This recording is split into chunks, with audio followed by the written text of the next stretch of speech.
Bonjour à tous, je suis Amandine Mao, hypnothérapeute et coach de vie. Aujourd'hui, cette nouvelle vidéo pour aborder une notion importante lorsque nous partons sur le chemin du développement personnel qui est l'instant présent. Et oui, de nombreux ouvrages et des personnes très sages de ce monde nous transmettent ce message très sensé qu'est la nécessité de profiter du moment présent, de le vivre pleinement sans s'encombrer de toutes les choses dérangeantes du quotidien. Être heureux maintenant. Je suppose que la plupart d'entre vous auront envie de me dire un grand oui, je le veux. Et pourtant, c'est la seconde petite phrase qui vous vient à l'esprit qui donne la note de votre vie. Celle qui dit oui, mais c'est pas si simple. Alors, qu'est-ce qui se joue en nous? Pourquoi être heureux pleinement et vivre dans la joie et l'harmonie semble si difficile? Alors, ce qu'il va suivre n'est qu'une nouvelle fois ma propre vision. Le langage de la tête, et j'entends par là celui de l'ego, qui je le rappelle est cet être en nous, qui veut mener le jeu dans notre vie sans prendre en considération toutes les données des situations que nous rencontrons, c'est-à-dire qu'il agit par crainte de voir ses peurs se rematérialiser, qu'il veut tout de suite, et pourtant nous empêche de vivre le moment présent à sa juste valeur. Il est vrai qu'il a tendance à parasiter notre esprit, étouffant notre intuition, notre cœur et notre enfant intérieur.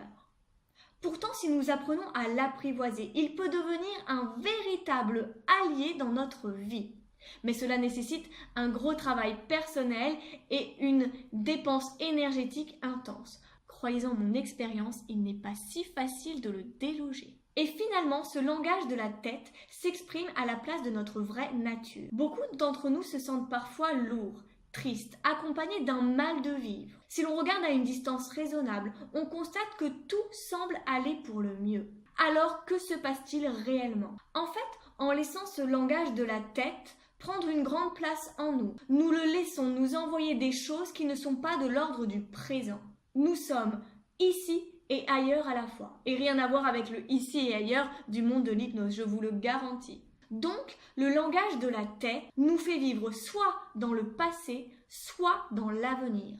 Je m'explique. Bien souvent, lorsque nous vivons quelque chose de nouveau, et je trouve que le meilleur exemple reste la rencontre amoureuse puisqu'elle parle au plus grand nombre, nous agissons de deux manières. Dans le premier cas de figure, c'est-à-dire le passé qui vient toquer à la porte du présent, nous rencontrons une personne. C'est tout joli, tout nouveau, trop cool quoi. Au lieu de profiter de cette magie qui s'opère, l'ego se pointe en mode « Ouais, c'est bien beau, mais tu délires ou quoi? Tu te rappelles pas tout ce qu'on a vécu juste avant ça? Le mal de chien qu'on a eu à s'en remettre? Cette douleur? Cette sensation qu'on t'arrache les tripes et qu'on les piétine par terre? T'as vraiment envie de revivre ça, toi ?» Et là, c'est systématique. La peur nous submerge, les doutes apparaissent avec toute la gamme des « et si ». Et si ce n'était pas la bonne personne? Et si elle était pire que l'autre? Et si j'avais encore plus mal après? Et si elle m'abandonnait? Ou si je n'étais plus capable d'aimer? Ou encore pire, si je restais seule à la fin? Bon, je pense que vous avez compris. Dans le deuxième cas de figure, c'est le futur qui vient se poser légèrement sur la branche du présent. Donc toujours dans notre nouvelle relation, c'est toujours tout beau, la vie est vécue en rose. Et bien entendu, c'est le moment de laisser cette belle et mignonne notion, polluante et collante également, qu'est la projection. Coucou, t'as vu, c'est tout beau, c'est tout mignon? C'est sûr que là, tu as décoté le gros lot. Prépare les faire-part de mariage, réserve l'église, la maison au bord de l'eau, peut-être 3 chiens, 6 chats, 4 enfants, tous avec ses beaux yeux. Oui, comment vous dire? Gros délire. Donc cet ego est très sympa comme vous pouvez le voir. Soit il nous fait voir les choses en noir, vivant dans la peur et la suspicion, ou dans un gros rêve qui n'est même pas certain d'apparaître. Et en étant dans cette dynamique, nous perdons la vraie valeur du moment, transformant la magie de l'instant présent, créant une énergie négative qui peut parfois être destructrice. Soit vous êtes alourdi par le passé, avec cette sensation d'être enfoncé dans le sol en mode autruche, ou trop dans le futur, avec cette sensation de ne plus toucher terre. Le cerveau en ébullition. Il est vrai que nous n'avons pas appris à vivre l'instant présent.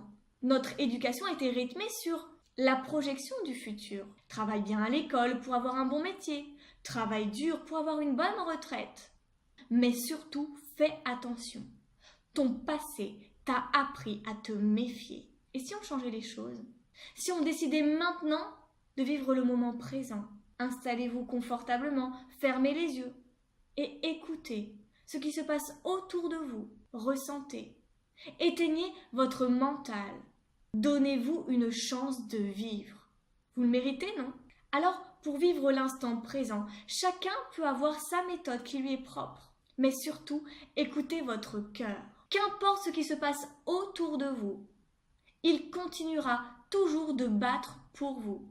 Alors, si vous apprenez à être heureux pour lui. Voilà, cette vidéo touche à sa fin. J'espère qu'elle vous aura donné l'envie d'apprendre à vivre l'instant présent. Et je vous invite à commenter, partager. Et je vous dis à très bientôt pour une nouvelle vidéo.